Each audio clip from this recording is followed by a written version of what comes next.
Hello, everyone. Welcome back to OTD Military History. Unfortunately, it looks like we've had a bit of a hiccup here, and maybe some wires got crossed for a bit of a communication issue because the guest has not got back to me. So I'm not sure what's going on in there, and hopefully everything is okay. Hopefully there's no problems for them personally or anything like that. Haven't heard from them, so I'm not sure what's going on. So unfortunately, it doesn't look like we're going to be having a live stream about the Canada Aviation and Space Museum and the Cold War exhibit that they're currently working on, and something that they were hoping to get public help for, which was kind of the idea for this evening. So I apologize to everyone watching and who tuned out for the live stream. I'm sorry. I'm just not sure what's going on. Haven't heard anything. Keep checking, sending messages. I have nothing. So don't really have anything else prepared because I knew a little bit about this exhibit and what they're working on, and kind of the plans behind it and everything like that. But other than that, I don't really have anything else prepared. So again, I apologize. Sorry for everyone who's here now. I could do something else if you want, as I'm here and time is blocked off, but some of you sound like you have other things to do or other live streams you'd like to watch. And I know we're on a bit of a time delay here, so I was just hoping maybe they'd pop in a few minutes, but it doesn't look like that's going to happen. So I'm not quite sure what to do. I'm not too sure what else to do. I haven't gotten any messages or anything. Sorry, I keep checking, but it's not looking good. Well, I guess we can give it a few minutes and see if they show up. If not, maybe we can do something else. But I'm not doing World War II karaoke. I'm not singing anything, but I can talk about different stuff, but I ain't singing. Nobody wants that. I whistled in a video once and everyone got upset. So that's not happening. And yes, if you guys missed Dave Sheldrake 6's live stream on World War II TV about the artillery D-Day and beyond, it was great. A few days after the landings, I'm sorry. Giving all the details of the organization. I think quite a few of you were here for that. So that was really good, and always good to hear about the gunners in Canada and Normandy. Obviously, it's a passion of mine. So it was great to hear. Getting some saying, discuss the War of 1812 from Phil. And thanks again for your support with the channel. Give us an update. And give us an update. I don't know much about the fires. I think it's getting worse. It's nowhere near me. It's out west in Alberta. Maybe BC as well. I know mostly Alberta as far as I've heard, but nothing else yet. I haven't really been keeping up with it, just been too busy. But it's a quick update because I don't know too much. But it's not good. It's not looking good. Discuss the War of 1812. Oh, geez. Okay, we're just going to do an AMA, I guess. Okay, so 1812, that's a complicated one. Lots of factors involved. Sorry, I'm still just being thrown by a loop here. I'm still thinking. This is very on the spot. 1812, yeah. So, I guess I could talk about in terms of how I learned about it. So, I taught about it in school, obviously, growing up in Southern Ontario, where some of the war took place. In Ontario generally, that's quite a big focus. About kind of the causes and everything. We kind of learned that the Americans were upset that their sailors were being taken off their own ships and impressed into the Royal Navy, and they were limiting trade and everything like that. So the Americans declare war to stop that from happening and kind of protecting American sovereignty.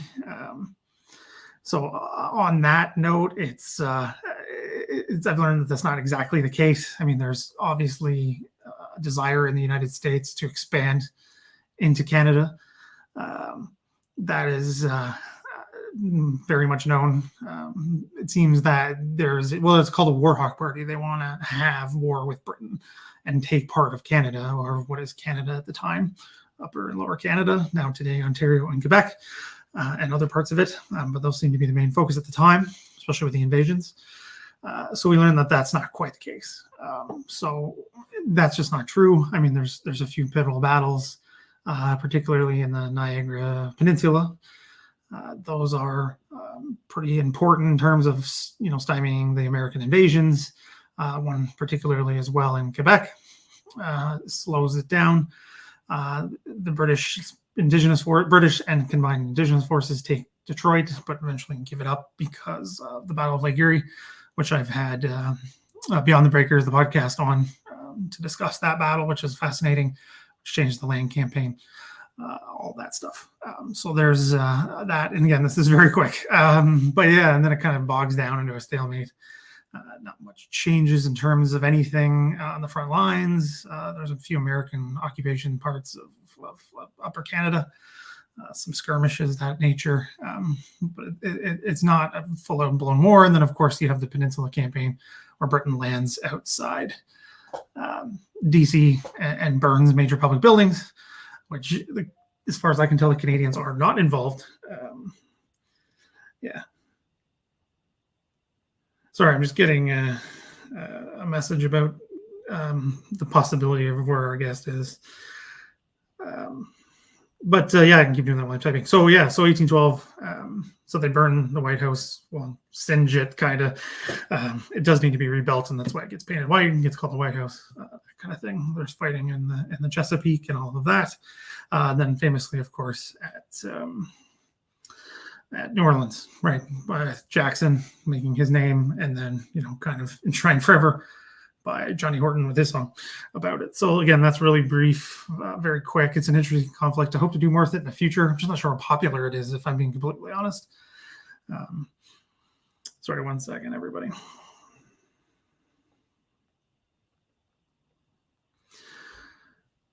Yeah, I'm just not sure how popular it is in terms of putting a big amount of time and energy into it as a project. But it could be like I could do like tons of reading and some digging and maybe do like an AMA one day. But off the top of my head, I'm not an expert in that one by any means.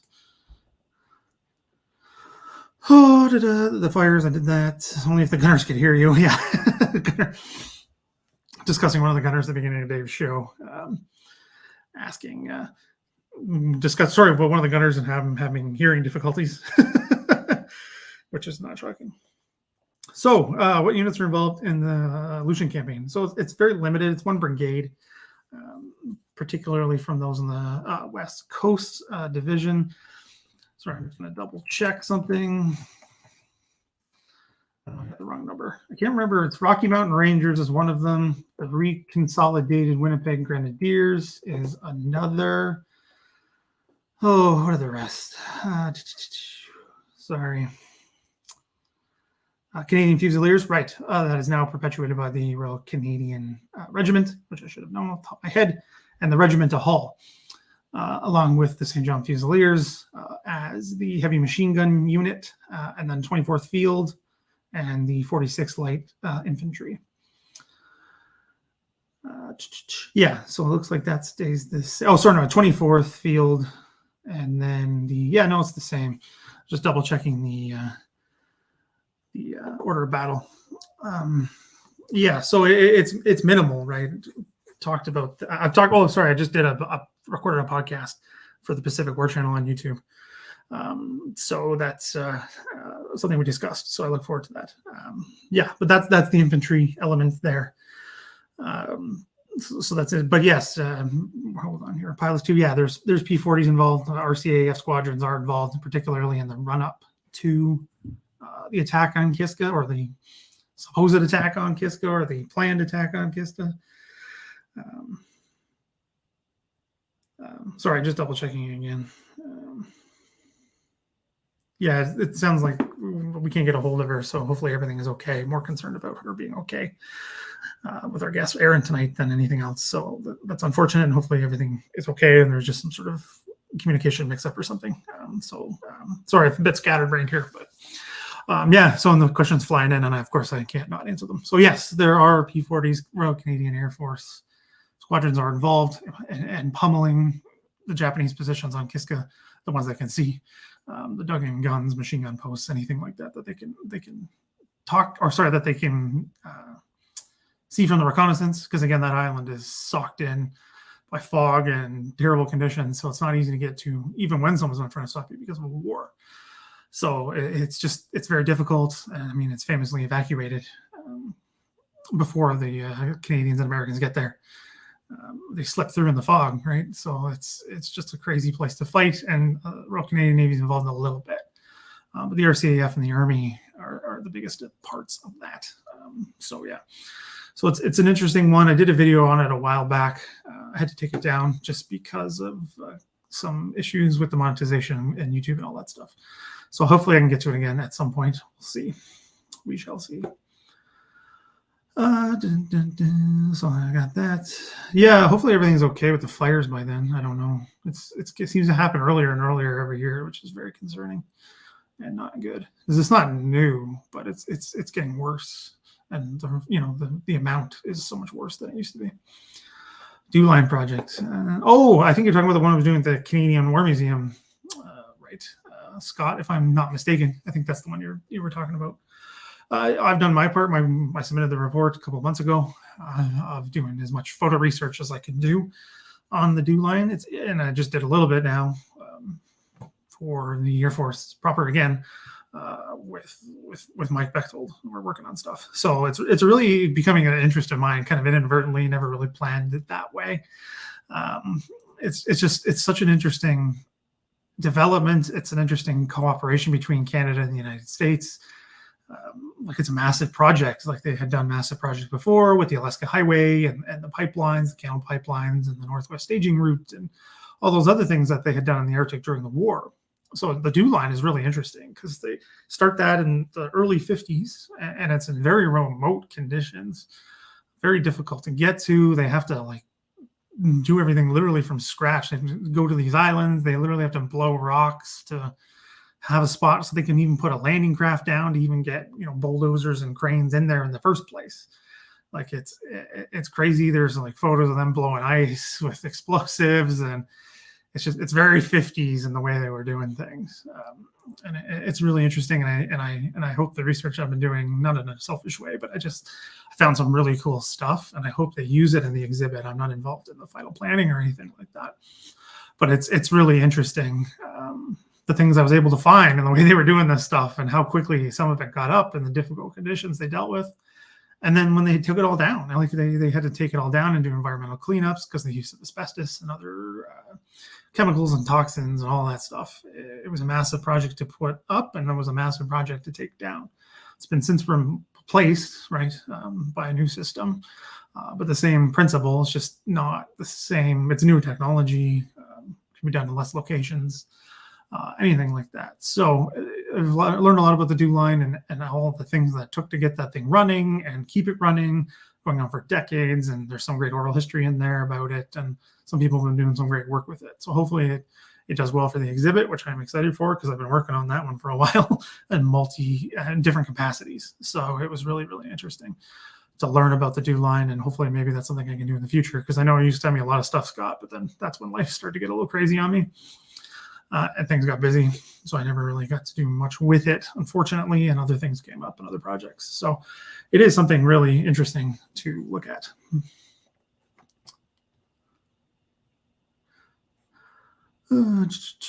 Sorry, we had was there a battle in Quebec City? Multiple, actually.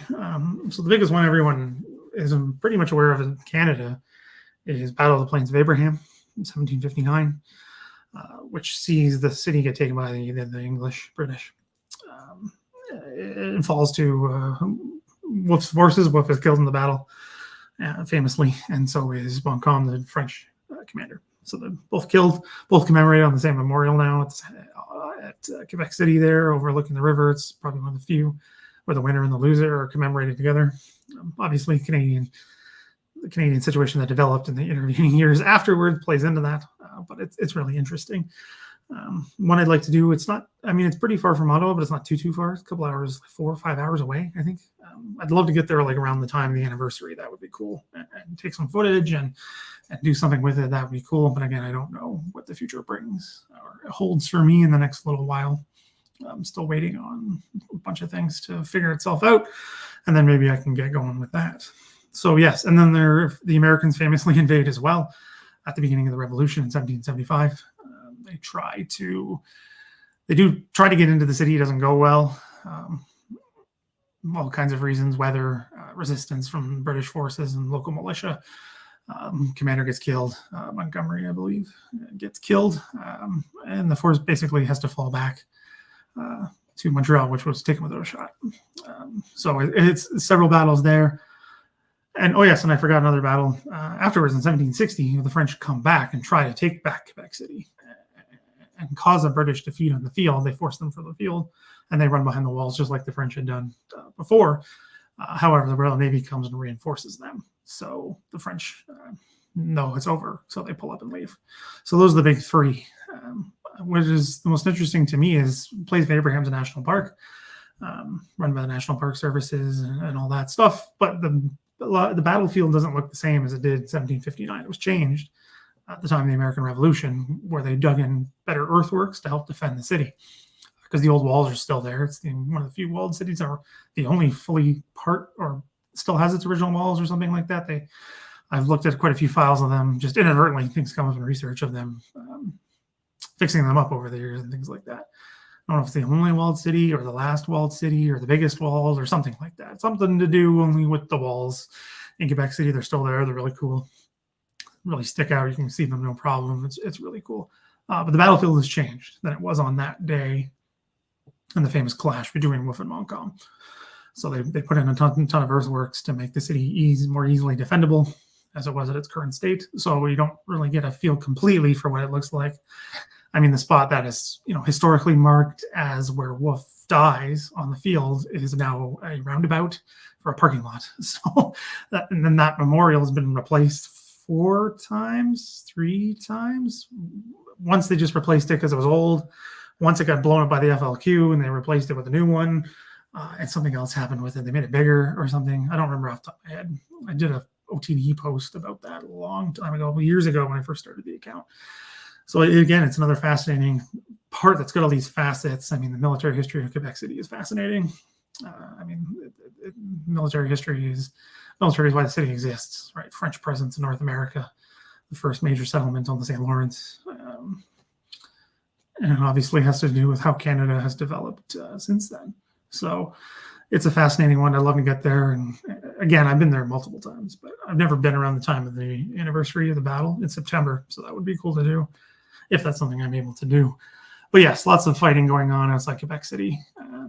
And then through with all the FLQ stuff into the 20th century. It's a fascinating city looking at in terms of military history itself and all the regiments that are from there and that have all been based on the Citadel and everything that's gone on at the Citadel and the Second World War with the Quebec conferences and all that stuff. I mean, it's just chock full of history. Like there's just so much going on in Quebec City. Yeah, field trip to New Orleans. I keep wanting to get there, but I just never really get a chance to do it. Yeah, unfortunately, but it's a bit far for me to go. Yeah, so Scott gave the basics there. So the dew line, it means distance early warning line. As Scott has said here, was the northernmost line. There was, so the dew line, the dew line, the mid-Canada line, and then the pine tree line were 3 lines in North America. Obviously, the dew line's in the Arctic and into Alaska and actually goes into Greenland as well. And then there's one in the mid, and then the pine tree for the line of trees. These are all meant to track Soviet bombers, right? Because before the buildup of ICBMs, it's done with bombers, right? There's the bomber gap, that whole thing, this whole Cold War thing going on with that. So I don't really know too much about, the gap and the historiography around that. That'd be something from David from the Cold War channel. Would be good to talk about that.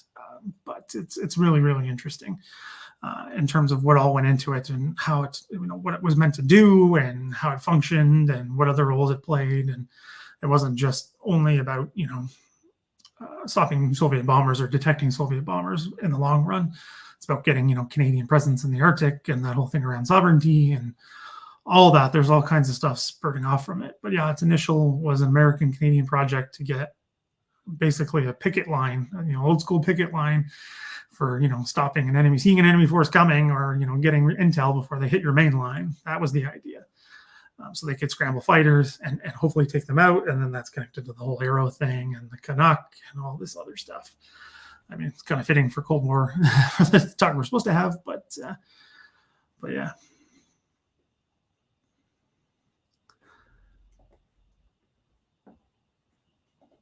You have secret what?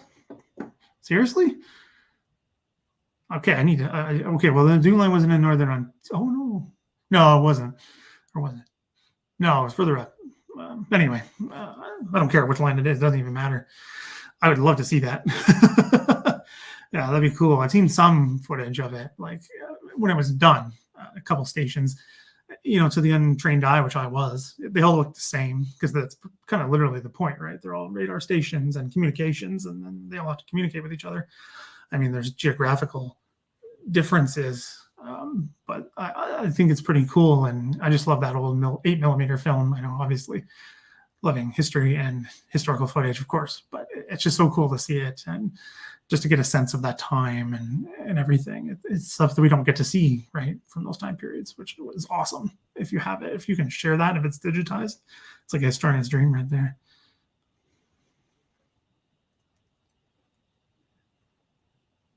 CX invade everything. Yeah, you guys have a pigeon for that, hey?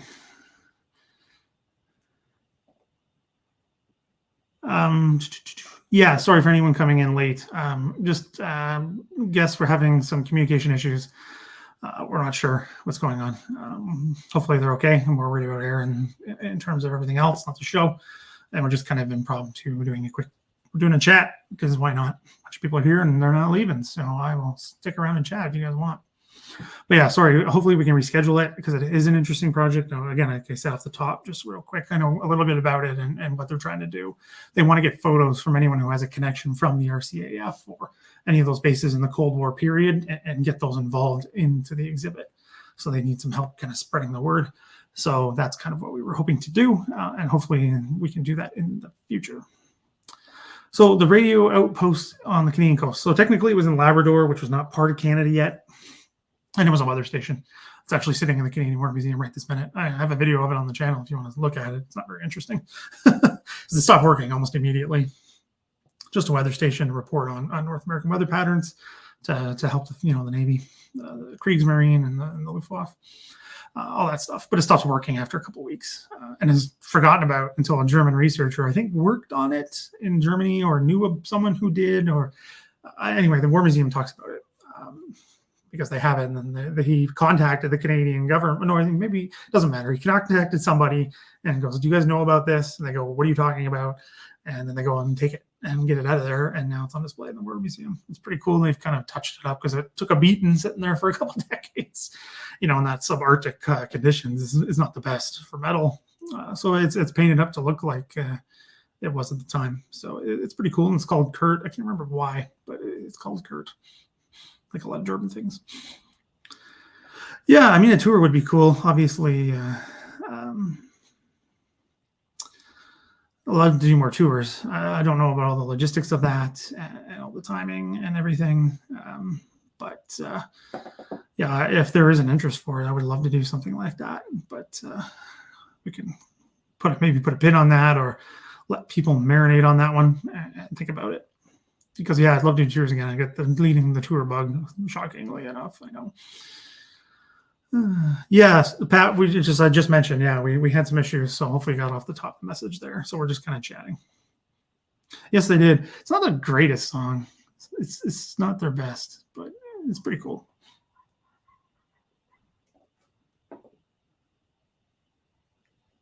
I'm sure it'd be fine now. They can't prosecute him, right? So.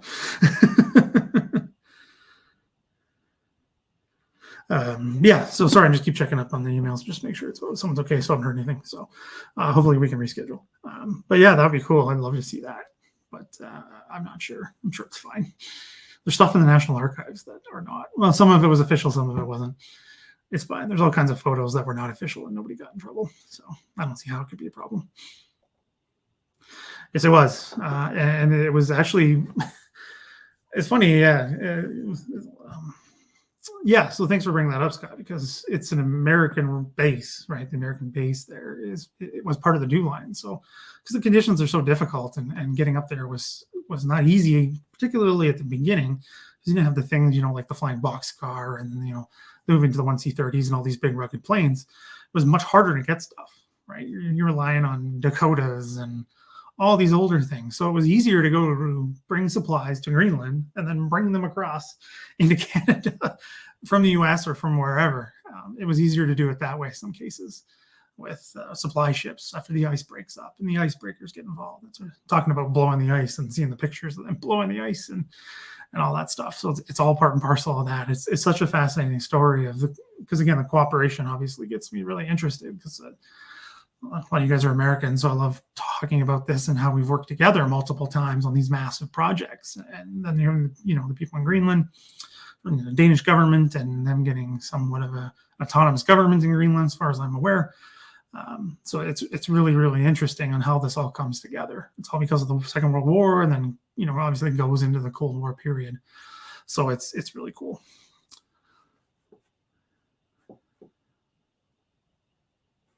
Yeah, I mean the some of the stuff has been just buried. Some of it was cleaned out, like asbestos and things like that. I literally saw another photo where they cleaned it out, the asbestos, and put it in those bags. I don't know if you've ever seen asbestos being taken out of a building. It's usually put into these yellowish bags.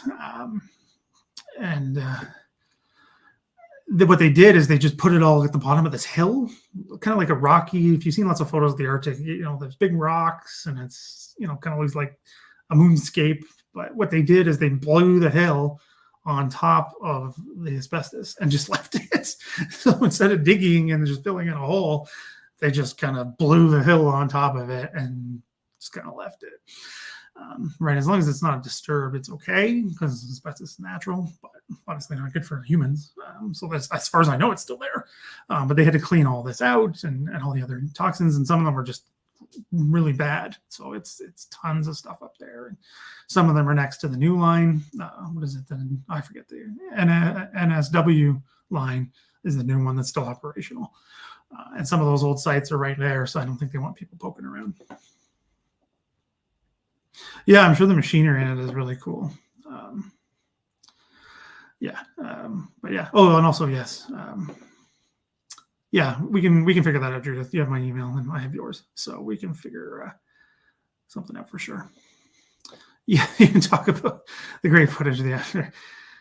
Yeah. There's somebody who keeps giving me some footage of the Canuck that may or may not be down at the American Air Force Museum.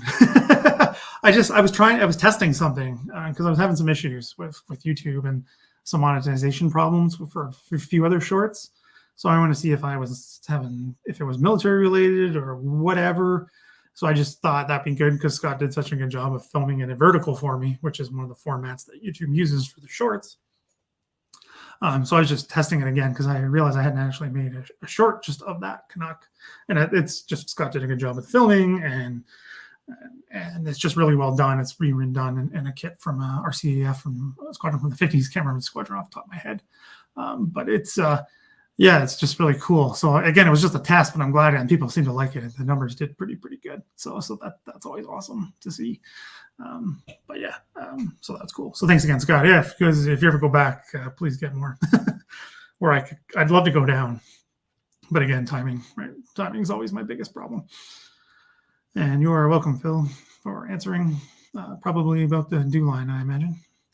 Yeah. So this is a bigger thing I want to talk about. Tours. So if anyone is coming or planning to come, or if we get something together in Ottawa, I can definitely show people around and use my contacts to get us better access to things. Like I know people at the Beef and Bunker. I'm sure we can get our own tour to go and check it out and see all the behind the scenes stuff that I've already seen. So I have a bit of a knowledge about it and some areas that weren't really open to the public at the time. I know they've done some work since then. But it's just a cool, I was a bit skeptical at first. I didn't think it was going to be very cool. I was just trying to get some content for the channel. And then I really ended up really liking it. So it was really cool. So larger point is I'm hoping last spring or last early summer, I was planning on doing tours in the summer of 2022 for people coming and you know, test it out and see how that was going to go. And then I ended up almost getting a job, and that was a whole other thing that didn't end up happening. So that's something else. But so I didn't end up organizing anything like that. So I think I'm going to get that going again. So if anyone, generally speaking, if anyone's in the Ottawa area or has plans to come to the Ottawa area, I can definitely show you around and show you what we have here. It's not as much as some other places, but a lot of memorials, a lot of good stories, a lot of interesting ones, like the Grisinko affair, like that spans half the city, which is to me crazy that he did all this. Anyway, so it's things here that I've done videos on and shown lots on social media. But again, you know, if people are coming or want to get something together, we can always discuss that as well. Yeah, I mean, Quebec City is cool. It's just a cool little town. Lots of cool stuff to look at. It has tons of great restaurants, so it would make a perfect place for a tour. And lots of good stuff and history, and it's just beautiful and plays very around. Like I said, a national park, very well maintained, and you have the Chateau Frontenac and all this stuff, and it's just cool. It's just a cool little place.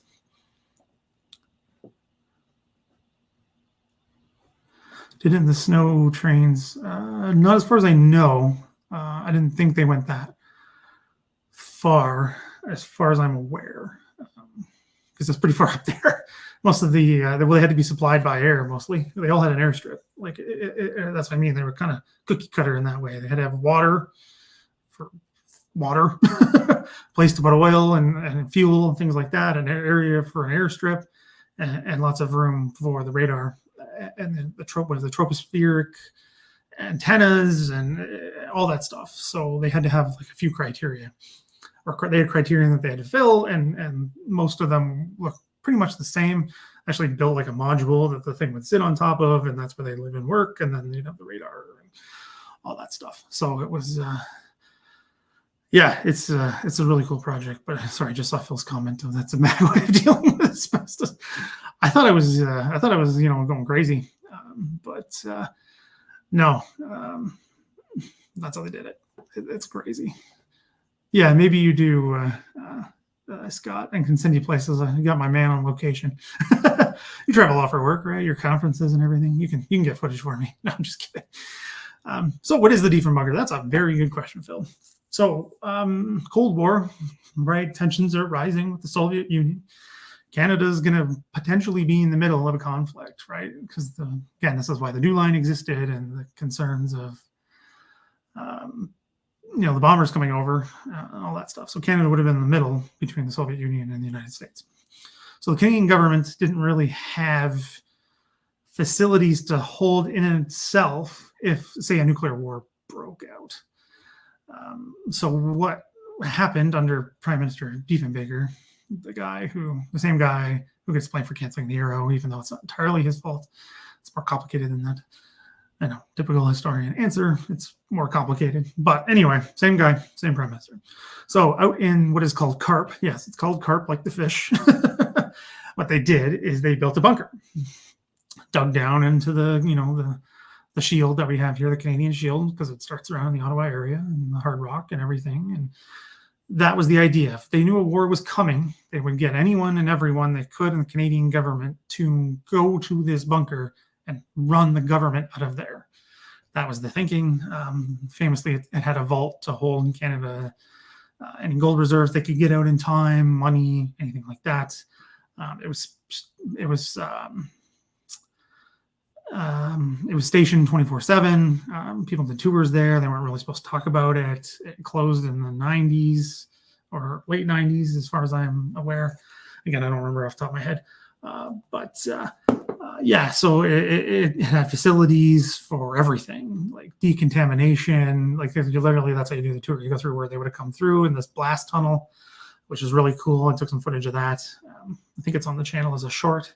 I can try and find that again. Might be in the Defenbunker video that I actually have on the channel, which you can check out after. So yeah, that's how you walk into the museum. It's really cool. So yes, you do the decom, and then they take you through like the living quarters and the hospital, and there's a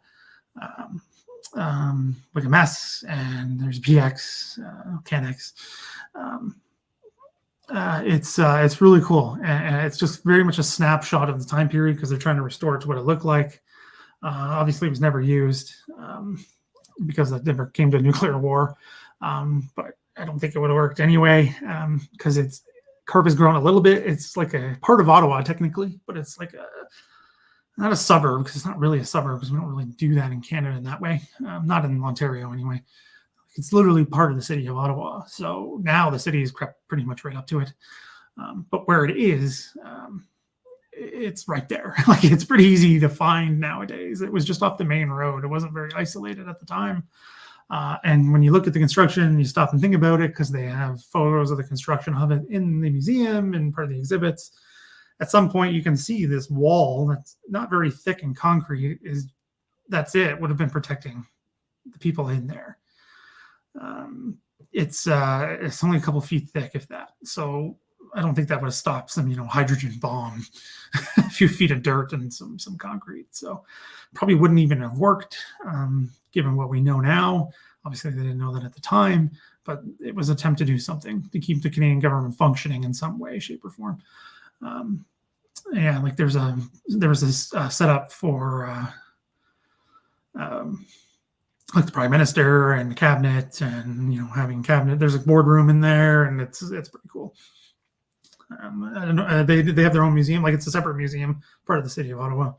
It's really cool, and they know their stuff, and they're always doing great things there. And they're adding stuff all the time, because they're trying to they got their funding a little bit better. So it was getting better, but it's really cool. It's kind of like a Canadian time capsule in a way. I mean, they stripped it when they moved out. So they've been trying to slowly, Canadian forces stripped it. So they're trying to get everything back, like desks and chairs and computers and how it would have looked. So they're doing a really good job, and they're having some flooding issues in some of the rooms. So it's a big project, because it's big, but it's really cool. And yeah, if like people come up, I would definitely recommend it. And then there have a very, very sort of connected video. There's a war memorial just literally down the road, like down the hill, that covers West Carleton, the county. Which, so I say people, go to the the Diefenbunker, and then check out the memorial. Actually commemorates a Canadian who served in Vietnam. I don't see that very often. Hardly at all anywhere, really. I mean, there's one in Windsor, Ontario, but you hardly ever see Canadians included who've volunteered for Vietnam or were conscripted because they lived in the U.S., whatever, involved in that war, commemorated in Canada as part of World War I, World War II. Korea memorial usually stops at Korea, and then there's usually something for peacekeeping in Afghanistan later. But this one incorporated someone from Vietnam. So again, that's also on the channel if you want to check that out. But it's and it's got a good nice ice cream place. You can end the day with some good ice cream. Carp Ice Cream Company, I believe, is what it's called, and it's really good and very popular. Yeah, I don't know how big Greenbrier is. It's probably way bigger than the Diefenbunker. Diefenbunker's not very big, but yes, the same sort of idea, but not quite on the scale as Greenbrier, because we don't do anything on those scales. Oh, yeah, you're welcome, Phil. It's a cool little piece of history. Kind of shrouded in mystery for quite a long time, and then the veil got pulled back, and it's still cool, but it's not as what people thought it was. But it's still pretty cool.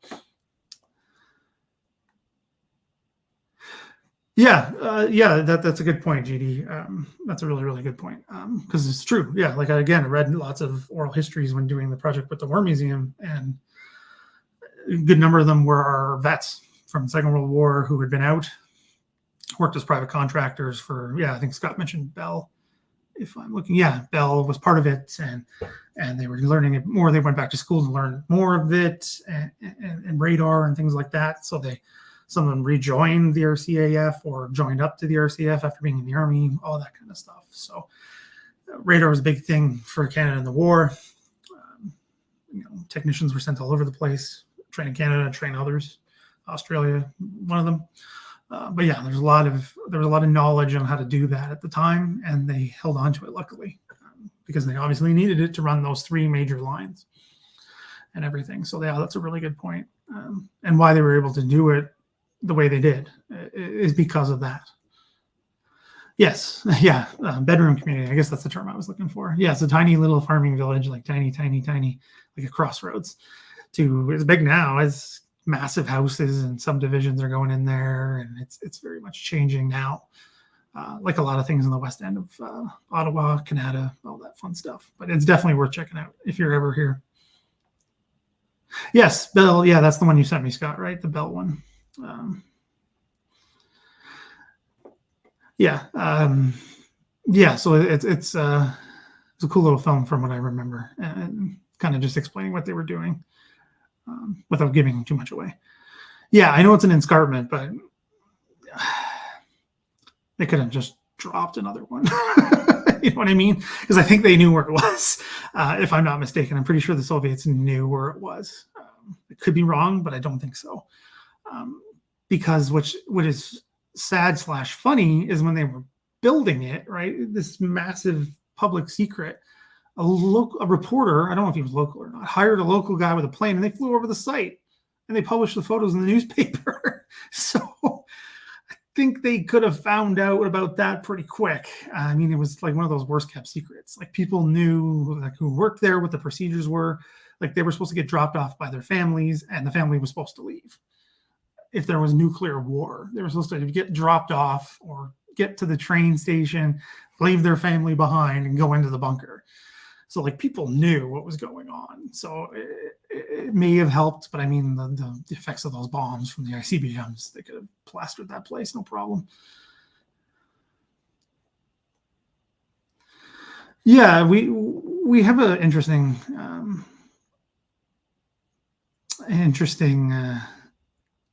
I don't know if even interesting is the right word. Yeah, interesting is probably the best way to put it. Connection to Vietnam. Huge number of Canadians served in it. Did a show on that a while back with John Boyko about his book about Canada and in Vietnam. Again, there's a live stream if you want to check that out. So it's not, yeah, so I guess I can explain about it. So there's those Canadians. Canadian forces don't serve in the capacity of fighting units. Canadians are involved in the initial peacekeeping attempts that they were doing in the 50s, right, with the after Dien Bien Phu and the French get the boot, all that, trying to keep, bring the country, the two halves of Vietnam together. They were part of that UN force. Obviously, that didn't work. That blew up real good. And they came back in later in 73 after the Paris Peace Accords are signed.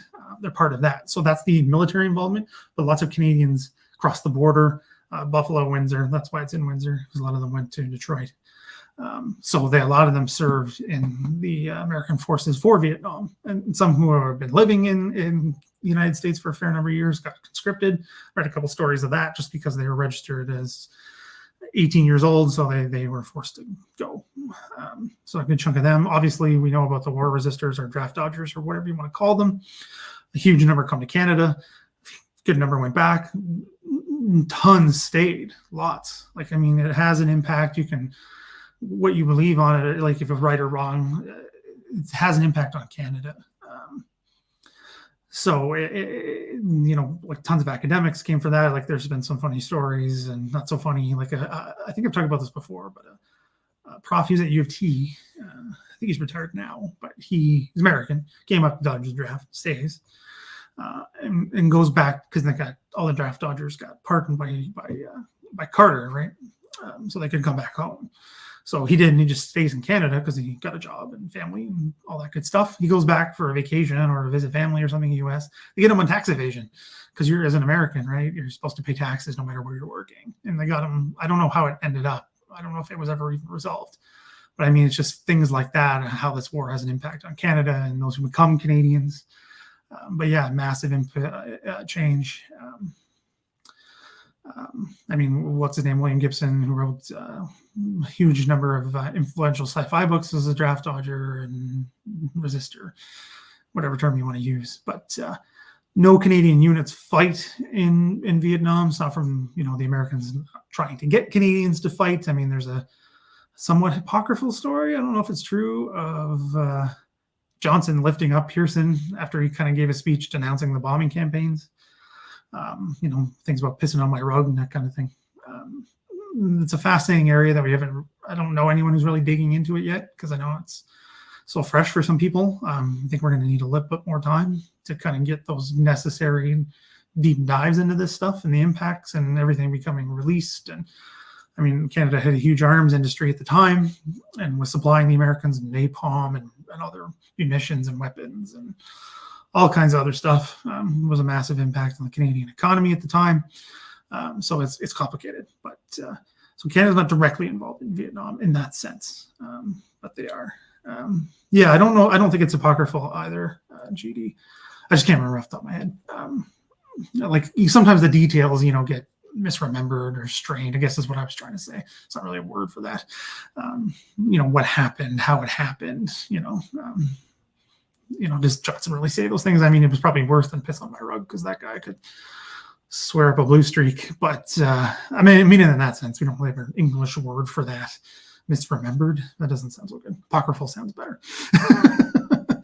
It just sounds like a better word. Yeah, it's a really interesting time period. Fascinating things going on.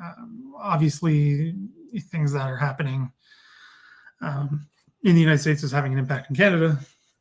I mean, things are happening in Detroit that people from Windsor can see literally happening with the fires and the riots breaking out and things connected to King's murder and all that's brought up in the civil rights and all this stuff that's going on. And it has an impact on Canada and Canadian culture as well. And it's a fascinating study that I think is still waiting to be done. And hopefully someone picks that up someday.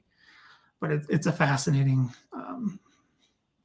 story that we just tried to distance ourselves from at the time. But Canada is very much involved without being officially involved, if that makes any sense. But yeah, fascinating story. And I don't know how we got here, but we did. Probably due to the Diefenbunker and all that stuff.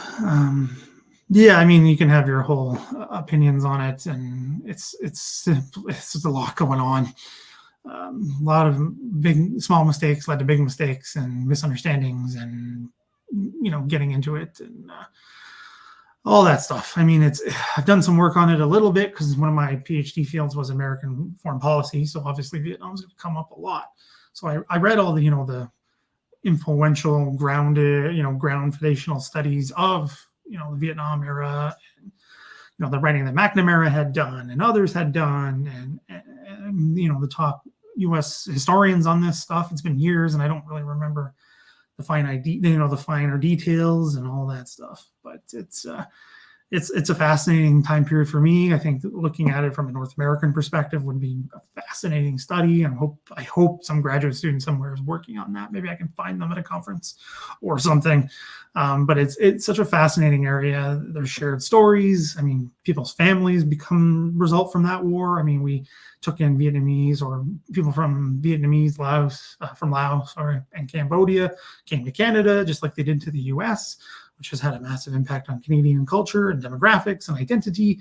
I mean, we get good food from it now. Guys, I love talking about that. If culture's bringing in their food, it happens here too, right? We have people come from those countries that were affected by the war in Southeast Asia.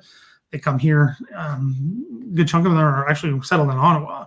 It's one of the few places in the world that I've still seen, not in a movie or something, flying the South Vietnamese flag.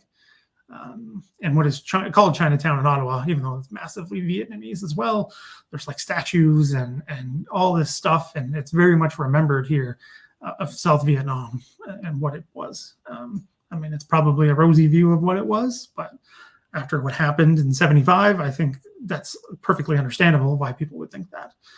Obviously, it was not, sunshine and rainbows for everybody living there. But anyway, so again, I'm not disparaging them in any way, but it's so interesting to see, because when I first moved here, I was driving through, just checking out Chinatown, because I've never really been to it in Ottawa before, because it's popular, but it's not next to all the big stuff like the market and all that stuff. But anyway, so I was driving and I was just like, wait a second, I know that flag. I've never seen that anywhere else. So it's kind of interesting how these things have an impact. But and yeah, no, Ottawa's got tons of pho restaurants, which are fantastic. There's always a running debate on which is the best. So if you're watching, even now later, because I'll change the setup for this as being an impromptu AMA. But yeah, it's really cool. So yeah, if you are from Ottawa, what's your favorite pho place? I know mine, but I want to see what others have to say. And I've tried some that are good, but my favorite I have a favorite. but I'm always wanting to find new ones because sometimes restaurants are closed on certain days or, things like that. So anyway, that's a bit of a tangent, but that is one of my favorite foods. Yeah, McNamara is an interesting figure. I don't know that one, Pat. I think you've talked about that one before. Yeah, I'll have to try it. I've tried a few, and some are good or some are not. It's good. I feel like they're just trying to copy a few of the good ones, but they just can't quite get it right. And the prices have gone up, unfortunately, at some of them, but it's still delicious. Yeah. Yeah, but in Canada. Okay, yeah, I'm in the West End, so maybe that's not too bad. Yeah, I mean, yeah, I again, a Canadian, don't know anyone really who had a relative by marriage who's no longer related by marriage who served in Vietnam. Canadian who enlisted. So I don't really have any other connection to it. So it's a fascinating subject. I'm not blaming anyone who's conscripted and all of that stuff. The whole thing that happens afterwards when the vets come home, I think that was done improperly. But yeah, McNamara screwed up a lot of ways. Johnson screwed up. Kennedy screwed up. Eisenhower screwed up. A lot of screw-ups. A lot of small screw-ups, a lot of big screw-ups, a lot of things that got out of hand. Obviously, the South Vietnamese government had its issues, numerous coups and murders and a whole pile of stuff going on. And then, you have the North, which carries out a brutal campaign afterwards. And work's being done on it. There was a documentary done on it. I can't remember the name of it. But it had interviewed people who lived in North Vietnam at the time, now Vietnam, and saying that government was brutal too. They were terrible. They were terrible too. So it's like, there's not much, you're screwed no matter what you did. Anyway. Yeah, we can talk about hockey. Yeah, we always talk about hockey though, don't we? Sorry, I'm just getting an email here. Okay, so everything's okay. So that's good. So the update on Aaron's okay. We'll reschedule. So it's all good. But yes, hockey, yes. Well, we're into the conference finals now. 4 teams left, but none are Canadian, and all of them are below the Mason-Dixon. So that's interesting. Doesn't make a lot of Canadians happy, but so be it. My team didn't even make the playoffs, so it is what it is. So yeah, so we're coming up in the hour. I'll have to change everything on the what's a puck? A piece of very cold, hard rubber that hurts when you get hit by it. And they're frozen. A lot of people don't know that. Who don't know the sport. Yeah, they freeze them so they don't bounce as much. They still bounce, but not as like when they're not frozen. Yeah, it's pretty intense. You don't want to get hit by one of those things. It hurts. Intrinsically, when you go to block shots, it's painful and not good. That's neither here nor there. But yeah, and yes, I am speaking from experience. But yeah, so that was good. So sorry everyone about that. Yeah, so we'll reschedule and touch base. What's hockey? Oh yeah, it's the one on ice. Not the one that's played on grass for some reason. I still don't understand why that's a sport. Just kick the ball like you guys do anyway. And don't call it ice hockey. For the love of God, do not call it ice hockey in Canada. We hate that because it's the only version that we really play because it's one of our national sports. 10 bonus points to the one who can tell me what the other national sport is in Canada. Yeah, you should watch it. It's fun. It's fast-paced. It's probably confusing if you don't know what's going on. But it's not a difficult sport to understand. I don't know. I think it's pretty fun. So, yeah, Pete, there we go. Oh, Pat got in there first. On my end, anyway, Pat got in first. But Pete, yes, gets a little extra bonus points for both knowing that. But yeah, lacrosse is the other. There's 2 versions of it, right? There's a field version, and then there's a version that's played in like arenas. Now we're talking about sports. Now we're really off topic here. But yeah, so very popular. Curling is a whole other thing. Very much a very difficult game to play. It doesn't look like it, but if you don't have those leg muscles, good luck walking the next day. Yeah. it's very difficult and it's strategic. It's like chess on ice, but you got to use your leg muscles, and it's very difficult to play. Yes. Hockey is played on ice with sticks and fighting. Well, that's not incorrect. We're in the playoffs right now. I think there's a game tonight.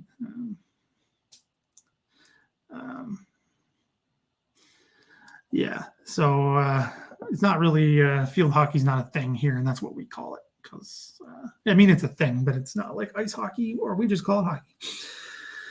Anyway, so yes, that's what hockey is here. Obviously, very popular. I've done shows on hockey in the war, and with Dave Gripstad about the Winnipeg Falcons, who were World War I vets. You can check that out as well. He wrote a book about it, which is excellent. It's a great story. Anyway, so that's been about an hour. So that's what I was hoping the AMA was going to be.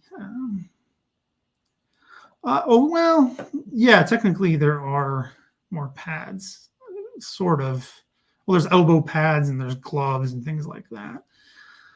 Shins, but they don't. They help, but they really don't help in some situations. I know when you're taking a 100-mile-an-hour slap shot off the shin, pad's not doing you much good. Does a little bit, but yes. Why play football? So. Anyway, so yeah. Anywho, so yes. So other than that, I don't think there's any other questions. Unless there is, I'm happy to continue. But so like I said, I'll change everything on this end so it doesn't look so weird on YouTube. But we'll reschedule hopefully soon-ish. Schedule just gets a little tight because I'm going to a conference this week, leaving on Thursday for a conference, and presenting my experiences on working in digital history, doing things like, this, and running a Twitter account, and working with Project 44 and RCAF Foundation, which we have a new story up on William Barker. If you haven't seen that, I'll post it in YouTube as well as a post when I'm finished. But I posted on Twitter earlier. I think it's really well done because I obviously made it, but I think it's just really cool. It's just a really interesting story. I mean, it's a sad story. It's got ups and downs, literally with airplanes. It's a fascinating story, and he doesn't get quite the attention he deserves. He gets overshadowed by Billy Bishop way too much. Anyway, you're welcome, Phil. Thank you for your support. Having YouTube channel members supporting me is fantastic. Thank you so much. Susan too. Thank you. It's really, really great to have your support, and my patrons as well. Some of you are watching. I didn't do the scroll tonight, sorry, because we got a bit sidetracked. What is the date and time of your presentation? It is on Saturday. It's the last slot. They're not broadcasting it and live streaming it in any way, as far as I'm aware. It's been online in the past because of COVID, and it was free to attend, but I don't think it has a digital component anymore. I could be wrong. I could be wrong about that, but I don't think so. So it'll be just for people at the conference. But I'm presenting it from, what I've learned and how people can take those lessons. And because I literally have been trying to look for someone to articulate what I'm trying to articulate, and it doesn't exist. So maybe that's another idea for a video. Once I get this done, I can, see how that goes and, collate it and put it on here. But it's at Laurier. Yeah. It's what's the technical term? The Canadian Military History Colloquium. I can't speak colloquium.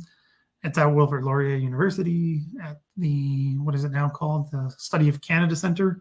Used to be the Disarmament and Warfare or Military Studies, whatever. It used to be the Military History Center.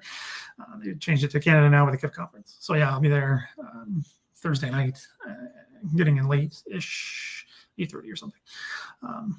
Working on the train. And in the morning, I'll start early. So we can finish up a bit early. But I actually don't mind working on the train. It's not bad. So there'll be a bunch of presentations going on there. I think some people are coming that follow the channel or follow World War II TV and all that stuff. I think a fair number are going. I'm going for the first time since COVID. It's up at Laurier, which isn't too far from London, obviously.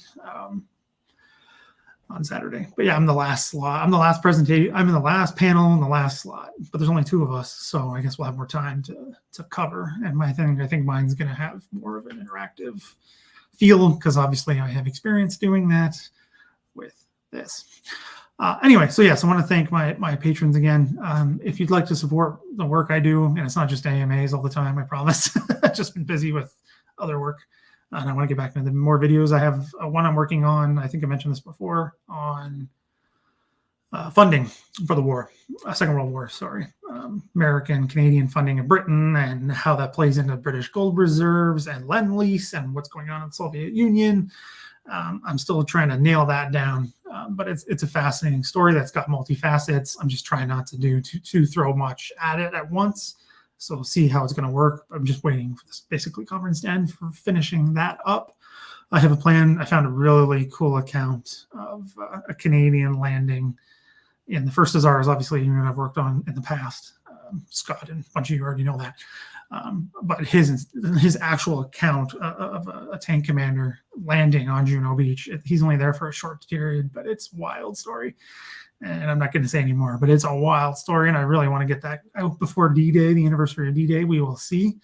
I mentioned, I put it on here as well, YouTube and Twitter.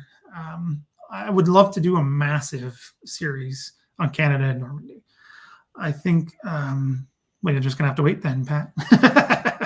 It's like you keep them coming back. You got to leave them wanting more. Come on, basic tactics here. So I guess just real quick. So I want to do for next year, because it's going to be the 80th anniversary and all that good stuff. I'd love to do a massive series covering Canada and Normandy, the big stuff, the little stuff, the stuff you hear of, little things about, the little battles, the little stuff, the push inland.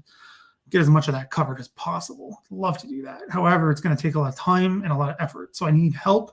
I know I'm kind of preaching on the choir with you guys, but it's something I'm throwing around about maybe doing like a Normandy live stream around the time of the landings, maybe just a bit before. I'm not really sure how it's going to fit my schedule yet. I'm still waiting on a few things, but kind of I want to generate some attention for that and maybe get a few patrons, more patrons, because I need help financially as well, because I have big plans for this series, and I am going to start working on my Sicily video as well, and I want to make that one pretty big. Might be around an hour if I can get it where I want. I want to cover it about a bunch of books of units I want to cover, get the American perspective, connected with the British and Canadian, and try to give kind of a holistic approach. Yeah, so I need help with that. So anyone who isn't already can think about becoming a patron. Links are down below. A YouTube channel member as well. Even like a super chat now and live streams is also extremely helpful, because it'll go into the fund to help make that video or those videos, starting with Sicily and then getting my Normandy plan moving if I can. But anyway, this was impromptu, so I don't really have any thoughts planned out or anything planned out yet. Just wanted to mention that. So thanks again for those who do support OTD. It means a lot having your support with the work I'm trying to do. As I know already knew, but more realizing really the only one who kind of does this kind of thing, trying to understand history in this way and trying to present it in this way and how to do it in the best way possible. And from a Canadian perspective, other people are doing it, but not like I am. No one's doing the Canadian stuff. Obviously, I throw more stuff in there as well. And know about American stuff and British stuff and all that good stuff. But trying to keep that Canadian stuff as the core of what I do. It's not the most popular topic. Not a lot of people are interested in Canada. I've had just outright hostile comments and reactions to why Canadian. I don't care. People don't care. And I'm like, great, thanks. That's very helpful.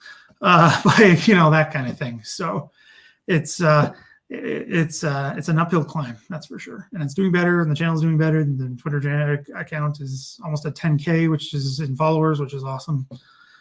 Anyway, yeah, so any support you can give is great. And I'll have more details about that. And also the benefits that will come from, say, being a YouTube channel member and being a patron for that, because there'll be a lot connected to it, a lot more going into it, a lot of details, and not everything will make it in, right? There'll be all kinds of stuff that can't make it into everything, but I like to share, as you already know, a lot of the patrons and the YouTube channel members, there's things I share there that I can't share on YouTube because of censorship to do with things that connect to military history, war, death, violence, swearing, all that kind of thing. I share through separate videos that are age restricted, or through Patreon, which doesn't censor any of it. So I always am finding great stuff. And there's tons of video on both Sicily and Normandy, and it's great to share. Anyway, so yeah, there's going to be a cool story. I'll do that. It'll probably be a quick, like 4 or 5 minute video on the first Azores landing. I've already done a little bit on them, but I want to do like, tell this story because it's pretty cool. And there's 2 of them, so I think I can put them together in a video to tell what it's like to land in a DD tank on Juno Beach on D-Day. So that'll be cool. So look forward to that because I know I am, and I want to get working on that. And the one about funding the Second World War. So other than that, yeah, my apologies again about the issue with the guest and the communication and everything, wires getting crossed. We will reschedule, and I will fix that as soon as I can and get that rescheduled. So be on the lookout for that. Other than that, thanks again for hanging out, an hour of an impromptu AMA and just chatting. I love it. It's great to have. So other than that, nothing else planned at the moment. Again, going to the conference, and then we'll see how things go from there. I'm sure I'll talk to people and get some stuff moving. But other than that, have a good night, and I'll see everybody next time. So have a good one.